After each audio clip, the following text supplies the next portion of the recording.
السلام عليكم ورحمة الله تعالى وبركاته. مرحبا بكم متابعينا الكرام على قناتكم نبض المجتمع مع هند. طبعا ما زلنا نتكلموا على قضية الطفل ريان دلمي. ريان مازال اليوم ما بان عليه حتى خبر يطمن عائلته، ولا كل مرة نهضروا عليه كاين الناس يقولوا لنا درتوه محتوى ومازالكم تهضروا عليه.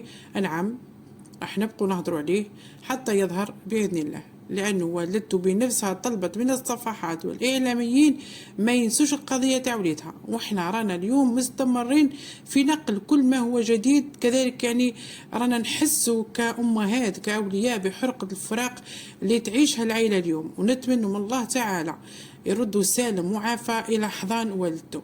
والديه اليوم راهم مازالهم ينتظروا أي خبر يطمنهم عليه، وأي معلومة أو أي مستجد صغير كبير يخرج يعني يوضح هذا اللبس وهذا الغموض اللي يعم هذه القضية. مستجدات، يعني أي مستجدات تخرج حول القضية تاعو رانا نتكلموا فيها ونحطوها لكم إن شاء الله في قناة نبض المجتمع مع هند مهما كانت بسيطة، لأنه قضية ريان مستحيل نتوقفوا عن متابعتها حتى تنتهي إن شاء الله بعودته بخير لعائلته. كما يعني طالت يعني كل ما طال الغياب والمدة طوال تكثر كل ما زاد الألم والانتظار، لكن رغم ذلك ما زالت العائلة متمسكة بالأمل، وإن شاء الله يا ربي على قد الصبر تاعهم ربي يعني كافيهم ويفرحهم. مازال آلاف الجزائريين كذلك راهم اليوم يدعوا ليل ونهار. ما كانش فيديو حطيناه في القناة وما دخلوش المتابعين تاعنا اللي نشكرهم من هذا المنبر ويدعوا للريان ويدعوا الأهل نتاعو. رانا طبعا كما نقولوا احنا جزائريين نتعاطفوا مع بعضنا بعض في مواقف كما هذه، ربي يحفظنا ان شاء الله من كل شر. طبعا اليوم ندعو ليل ونهار أن الله يقر يعني يفرح قلب والدته برجوعه إن شاء الله عن قريب. للأسف كاين بعض القنوات والصفحات تنشر أخبار تقول أنه تم العثور على ريان، وهذا غير صحيح البتة. آخر معلومات مؤكدة هي ما صرح بها الإخوة المتابعين القضية اللي على رأسهم صاحب صفحة 5 مليانة خونا محمد، واللي أكد أنهم على اتصال دائم بالعائلة تاعو بعائلة ريان، سواء من الوالدة تاعو ولا من العم تاعو ولا أفراد العائلة الكل حتى الجيران، من أجل اطمئنان عليهم ومتابعة أي جديد يكون في القضية. كما أنه الناشط على الفيسبوك عدولة وحمزة وعدد من متابعين القضية ما زالوا يساندوا العائلة ويتابعوا المستجدات أول بأول. ربي يعطيهم ويقويهم إن شاء الله. نقول لهم بارك الله فيكم.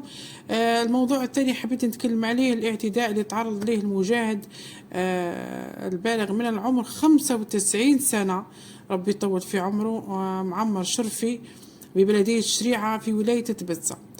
طبعا رحم الله بنيته اللي كانت في الثلاثينيات من عمرها، وحسب ما تم تداوله فقد تقدم لخطبتها عدد من الرجال، لكنها كانت ترفض الزواج لأنها اختارت البقاء إلى جانب والدها بعد وفاة والدتها، وتكفلت برعايته باعتباره كبير في السن، وكانت تقول أنها راح تبقى بجانبه حتى يقضي الله أمره. يعني وش ذنبها هذه البنت؟ يعني وش ذنبها انه قعدت مع باباها يعني على جل تراعيه، وقالت يعني الزواج راح يجي لكن ولدي ما نعوضوش. هل ذنبها انها قعدت مع ولدها حتى يصرى فيها هذا الشيء كل؟ سبحان الله. يعني والله نشوفوا مع مرنا عايشين، يعني الوقت اللي رانا عايشين فيه يا لطيف يا ربي.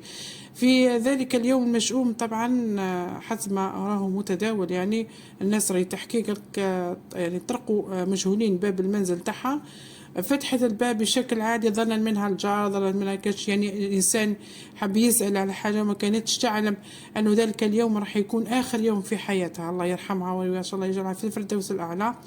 تعرضت لاعتداء خطير ما نقدرش نوصف لكم الحالة اللي كانت فيها. كما تعرفوا سياسة اليوتيوب طبعا الاعتداء هذاك أدى إلى وفاتها، وثم اعتدى الجنات كذلك، يعني ما تسلمش والدها من الأمر، كذلك تعرض بعنف الاعتداء طبعا، واستدعى نقله إلى المستشفى حيث لا يزال يتلقى العلاج. وأما دوافع الجريمة والظروف الحقيقية فهي تبقى من اختصاص الجهات الأمنية والقضائية، لا يمكن الجزم بها قبل انتهاء التحقيقات الرسمية. وقد كثرت التأويلات والإشاعات على مواقع التواصل الاجتماعي، قال يقول لك دخلوا بها يسرقوهم، عندهم يعني دراهم، قال يقول لك الذهب، يعني أمور ما عندها حتى معنى. كذلك يقول لك باللي هذاك الخطيب اللي رفضاته من الغضب نتاعو راح يعني عمل هذه الجريمة. وكان يقول لك على تزامنت الحادثة بالذات مع 5 جويلية، هذا اليوم المميز عند الجزائريين كما تعرفوا عيد الاستقلال. إلى الحقيقة يعني كاملة تبقى فيما يعني تعلنوا يعني عن قريب إن شاء الله الجهات المختصة. وبحسب آخر مستجدات تمكن مصالح الأمن طبعا لله الحمد، يعني مصالح الأمن تبسة من توقيف عدد من المشتبه فيهم، وما تزال التحقيقات متواصلة لكشف جميع التفاصيل هذه القضية في انتظار مصادر عن وكيل الجمهورية بشأن النتائج الرسمية النهائية. نسأل الله أن يشفي المجاهد معمر الشرفي شفاء عاجلا، وأن يرحم ابنته رحمة واسعة، وأن يرزق أهلها الصبر والسلوان. وأخيرا عن جديد يخص قضية ريان دلمي أو قضية المجاهد معمر الشرفي، راح نوافيكم به فور توفر معلومات مؤكدة، نقول مؤكدة وليس ما تم تداوله. كان هذا الفيديو اليوم، لا تنسوا دعم القناة بالاشتراك، تفعيل الجرس بيصلكم كل جديد قناتنا، والإعجاب على الفيديو فضلا وليس أمرا. ونقول لكم إلى فيديو قادم، دمتم في رعاية الله وحفظه، مع السلامة.